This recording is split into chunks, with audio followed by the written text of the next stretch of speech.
안녕하세요. 배문고 1학년 2026년 1학기 중간고사 분석해드리도록 하겠습니다. 강사 황유진입니다. 우선 전반적인 이번 시험 특징에 대해서 말씀드릴게요.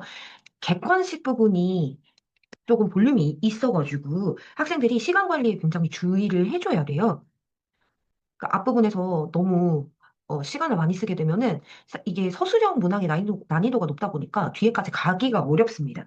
그렇다고 해서 서술형 문항을 먼저 푼다? 그러면 이제 학생들이 이제 어려운 문제다 보니까 막한 문항에 막 10분 정도 쓰고 막 이러면 객관식을 풀 수가 없거든요. 그래서 이건 얼마나 시간 관리를 잘해야 되는지 이가 또 한 번 이제 중요하게 여겨졌던 시험인 것 같고요. 배문고는 항상 이제 응답의 배점이 좀 높은 편이에요. 14점 정도로 항상 가져가고 있고, 그 다음에 서술형이 총 35점이기 때문에 굉장히 뭐 타학교에 비해서 서술형이 차지하는 비율이 높습니다. 그래서 이 학교 패턴에 맞춘 서술형 연습이 조금 필요하다. 학교에서 잘 나오는 유형들이 있기 때문에 거기에 맞춘 연습을 해줘야 되는 거죠.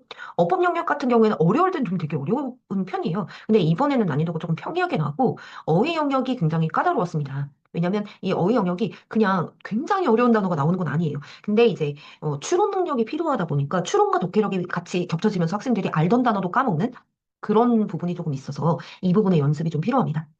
그리고 배문고 같은 경우에는 일단 시험 범위가 많죠. 시험 범위에 많은 지문이 들어가기 때문에 그 안에 있는 것만 소화를 하려고 해도 자기가 진짜 내신 기간에 나 열심히 한번 해볼 거야 라고 해도 기본적인 이제 어휘력과 독해력이 부족한 학생들한테는 올라가는데 조금 상한 선이 있다, 어렵다, 이렇게 말씀드릴 수 있어요. 그래서 내신 기간에만 영어를 해서는 절대 잘 나오기가 어렵고, 비내신 기간에 최대한 어휘력과 독해력 향상에 포커스를 맞춘 수업을 해줘야, 내신에서도 좀 더 이제 향상된 점수를 얻을 수 있을 것 같습니다.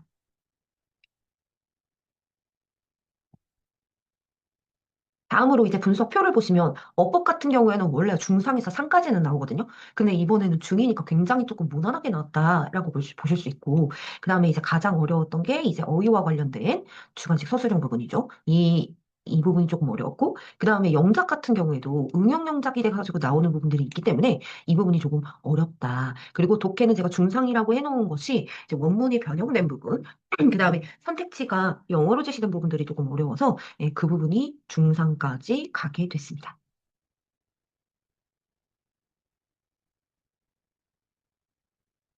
다음으로 그럼 어떤 식으로 수업을 해야 될 것인가, 어떤 식으로 내신을 대비해야 될 것인가, 시험 범위 안에 있는 이제 어휘의 정확한 뜻을 당연히 외워야 되겠죠. 근데 이게 아까도 말씀드렸다시피 시험 범위 자체가 많기 때문에 이거에 소요되는 시간도 만만치가 않습니다. 기본 어휘력이 없으면 당연히 기본 어휘력이 있는 학생들은 훨씬 더 수월하게 시험 범위 안에 있는 것을 해결하고 거기에다가 플러스로 유의어까지, 유의어 파생어까지 학습을 할 수 있죠. 그 다음에 이제 키워드와 글의 흐름 같은 경우에는 아까 이제 객관식 문제 풀 때 시간을 관리하는 게 굉장히 중요하다고 말씀드렸잖아요.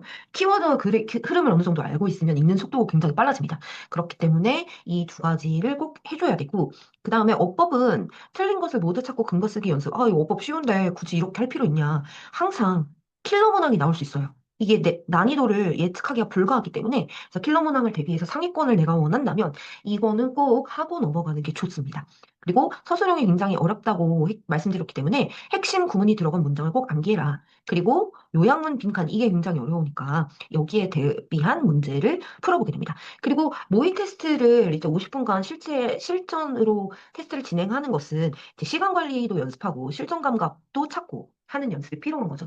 요즘에 이제 시험에 긴장을 많이 하는 친구들이 있거든요. 그래서 실전 테스트를 직접 해보면 약간 긴장을 다루는 연습도 하고 시간도 어떻게 관리할 것인가 OMR까지 직접 작성을 해보니까 확실히 연습이 되는 것 같습니다. 그럼 이제 주요 문항을 보실 텐데 우선은 영장 문항이요. 이게 지금 응용되어 있는 문장입니다. 원래 써 있는 문장이 아니에요. 근데 이제 항상 이런 조건들이 들어가 있는데 지금 보시면 이 ask가 asked로 그 다음에 inspire를 inspired로 시도 힘으로 이렇게 바꾸는 것이 있기 때문에 난이도가 굉장히 있는 문제였죠. 근데 여기에 이제 쓰인 것은 이제 오형식을 얼마나 잘 사용하느냐. 이제 저희들은 이 오형식이 사용되어 있는 이런 문장들을 실제로 암기를 해봤기 때문에 이 구문을 아는 학생들은 쉽게 할 수 있고 그리고 이거 자체가 그 프로그램을 떠올리도록 영감을 주었는지 이거 자체가 여기에 반영이 되어 있잖아요. 무엇이 영감을 주었는지 이런 식으로 연관이 되어 있는 구문에 대한 이해가 되어 있는 학생들은 상대적으로 난이도 상위 문제를 쉽게 해결할 수 있다. 다음은 이제 문맥상 낱말의 쓰임, 이 적절하지 않은 게 뭐 있냐. 이 부분도 지금 원래는 대화체로 되어 있는 거예요. 그런데 이거를 이런 식으로 그냥 줄글로 변형을 시켜놓은 다음에 이 자리가 이제 원래 렉인데 이걸 어분던스라는 단어를 사용해놨죠. 이제 이게 답인데 저희들이 이제 풀었던 문제하고 동일하게 출제가 됐어요. 이, 이 대화체는 이제 그대로인데 여기 요거 이게 어분던스로 바꿔놨었던 문제가 그대로 출제가 됐습니다.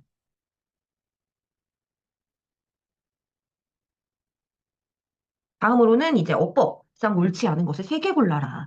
제가 아까 이제 난이도가 그렇게 높지는 않다고 말씀드렸는데 총 6점이기 때문에 가볍게 볼 수 있는 것은 아니죠. 여기에 지금 D가 답에 빠져 있는데 D는 is로 바꿔야 되는 그런 부분입니다. 그래서 이렇게 세 개. 그럼 include를 include로 바꾸는 것은 수일치 문제죠.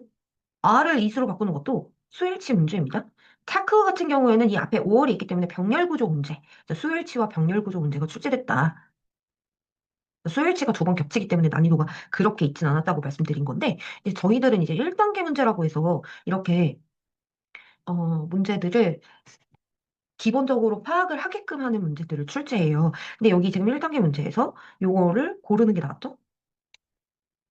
그리고 여기에서도 이렇게 고르는 게 나왔고, 그러다 보니까 이 수요일치와 관련된 문항들이 다른 것에서도 많기 때문에 사실 음, 여기에 출제됐었던 아까 그 is로 출제됐었던 부분 있잖아요. 그 부분은 원래는 이렇게 조동사가 나와 있는 부분이었습니다. 근데 조동사가 나와 있는 부분인데 이걸 R로 바꿔놓은 거죠. 근데 사실 이제 situation이라는 게 바로 앞에 단수 명사가 있었기 때문에 이 부분은 변형은 됐지만 그렇게 어렵진 않았고 이 두 파트가 이제 실제 문제에 동일하게 출제된 파트입니다.